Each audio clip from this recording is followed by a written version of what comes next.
Greetings to all, and happy holidays from Eye of the Beholder. As you probably know, we've been reviewing 20 years of Dungeons & Dragons miniatures produced by WOTC and WizKids from 2003 through 2023. We've been reviewing giant minis over the last few videos, and while I wish I could say I planned things this way, we'll be reviewing Frost Giants for Christmas. So settle in and enjoy. Stick around to the end for a little something different. Next to Storm Giants, Frost Giants are probably the largest and strongest of giant kind. Cunning in battle, they often initiate combat from ambush, starting the party off with a mini avalanche of boulders, snow, and ice from the high ground. They greatly respect strength and fighting prowess and choose their leaders accordingly. Fun fact, Frost Giants are susceptible to lycanthropy. Imagine the fun of fighting a Frost Giant who suddenly morphs into a gigantic werebear. Naturally enough, our first Frost Giant miniature comes from 2004's Giants of Legend set. Lots of interesting detailing on this early mini, from the Viking-esque helm to the braided blue beard, and finely detailed chainmail that protects him from neck to knee. We're wielding a two-handed battle axe raised high above his head. Pose captures him just as he begins his downswing, or, based on the slightly raised right knee, on the follow-through, with an enemy cut down before him. Score: Paint 15, Pose 17, Playability 13, Pizzazz 15, for a score of 60.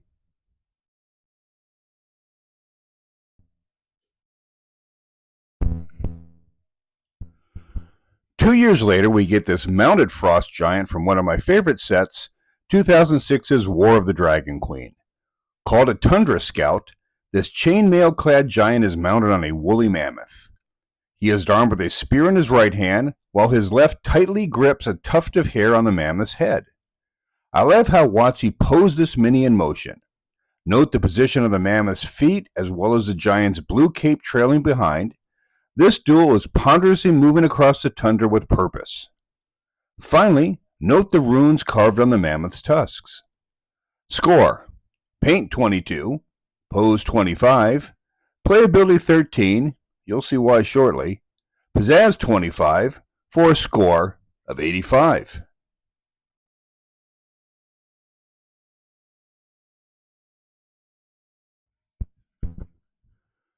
A year later, we get this Frost Giant Jarl in 2007's Night Below set. Jarls are the leader of Frost Giant societies, often claiming the best armor and weapons for themselves. WotC had just started experimenting with translucent plastic, which they used to great effect on the Jarl's two-handed ice sword. Posed in a slightly crouched, on-guard position, the gray of the armor and the brown of the vest are nicely contrasted with the cream-colored cloak on his back.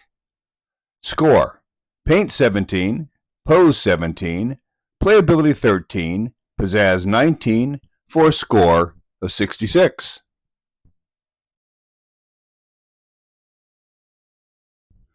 WotC continues giving us Frost Giants every other year, with this one from Monster Manual Dangerous Delve set of 2009.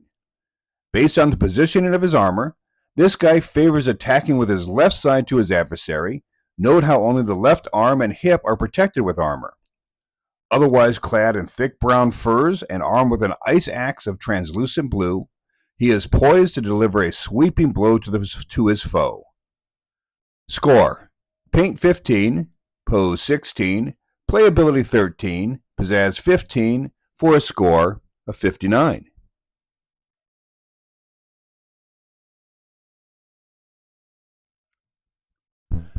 Later in 2009, we get this huge Frost Titan miniature in the Monster Manual Legendary Evil set. WotC goes all in on translucency here, creating a body that looks more elemental than giant. Clad in a short, fur-lined brown vest and matching shorts confirm the body is composed of craggy ice from head to toe. A detail the PCs might miss as they concentrate on the huge two-handed ice axe the Frost Titan is about to bring down on their heads. Great Santa beard, too. Score: Paint 18, Pose 20, Playability 20, Pizzazz 21, for a score of 79.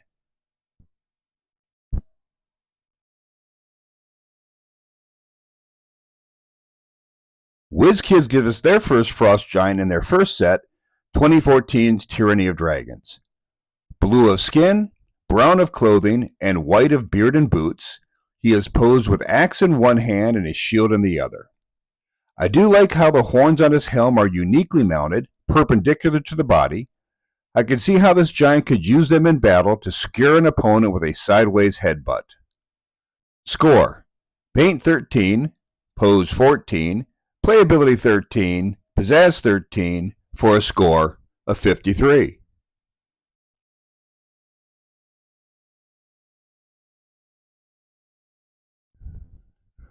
From here on out, WizKids goes huge, starting with this pair of Frost Giants from 2016 Storm King's Thunder set. What's cool here is that we get our only female Frost Giants. The pose, with the exception of weapon, is identical, but it's nice that WizKids gives us slightly different paint palettes for each. The sword-wielding Minnie's clothing is slightly lighter in color, and the peak of her helmet is white. The axe wielder, in contrast, has a monochrome helmet and darker clothing. Scores for both: Paint 17, Pose 16, Playability 19, Pizzazz 20, for a score of 72.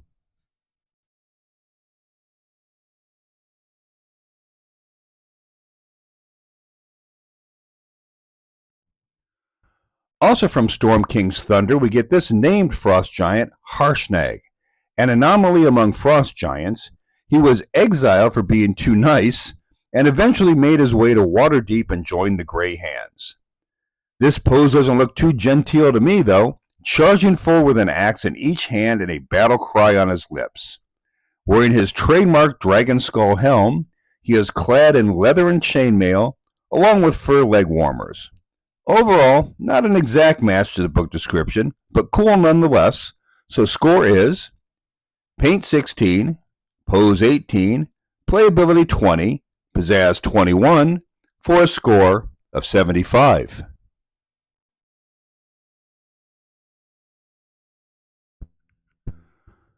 Two years later, we get another pair of Frost Giants in 2018's Monster Menagerie 3 set.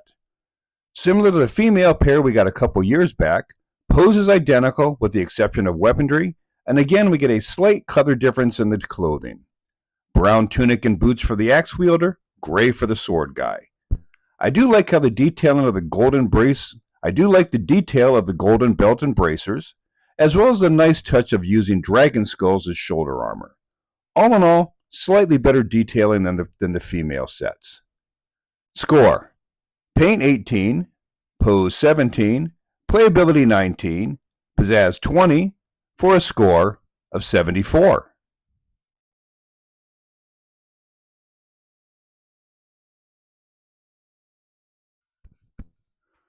Sometimes, out of desperation or bloodlust, a Frost Giant will turn to the god Varpak, who in response will send a troll that the Frost Giant must consume whole. Those that do become Frost Giant everlasting ones, with the regenerative power of a troll, along with a serious bump in strength and rage. This mini, also from Monster Menagerie 3, actually appears smaller than previous Frost Giants, but maybe that's because he's leaning forward, posed in full charge mode. He swings an axe with one hand while clutching the heads of defeated enemies in the other. Cool touch, adding a couple polar bear carcasses strapped to his body. Score: Paint 17, Pose 24, Playability 14, Pizzazz 23, for a score of 78.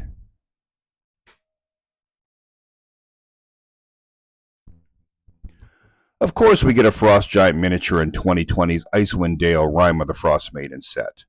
And what a stern-looking fellow he is, gazing down with grim countenance above a beard that reaches to his belt buckle.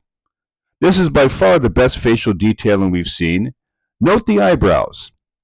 Dark blue skin clad in brown tunic and boots, and capped with a Viking helm, he wields the traditional axe effortlessly in his right hand.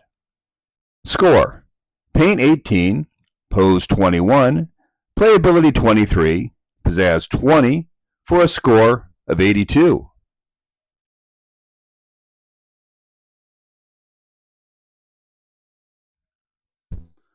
Our final frost giant from a standard set comes from Bigby Presents Glory of the Giants. Called a frost giant ice shaper, she is our tallest mini, and with the voluminous furs covering the body, especially the shoulders, it feels big as well.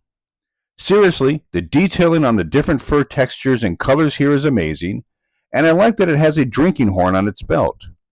Pose and repose, with a very ornate battle axe resting blade down, this is a very impressive miniature. Score: Paint 25, Pose 18, Playability 23, Pizzazz 25, for a score of 91.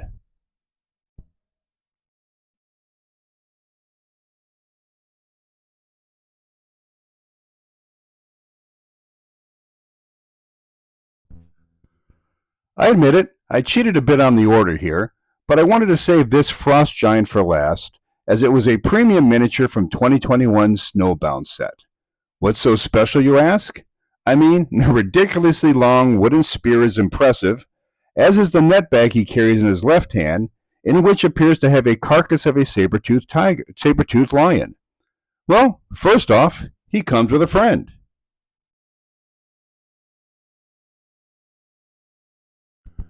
This mammoth is, well, absolutely mammoth, dwarfing all previous versions.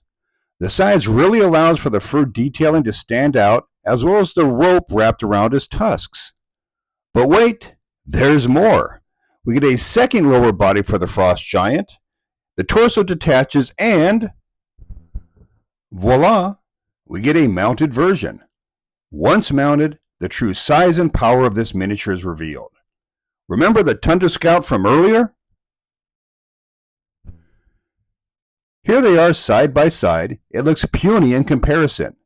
The only very minor quibble I have with this is that I wish WizKids had used a bareback insert on the mammoth rather than a saddle when he's not being ridden. But again, minor quibble. Score: 100.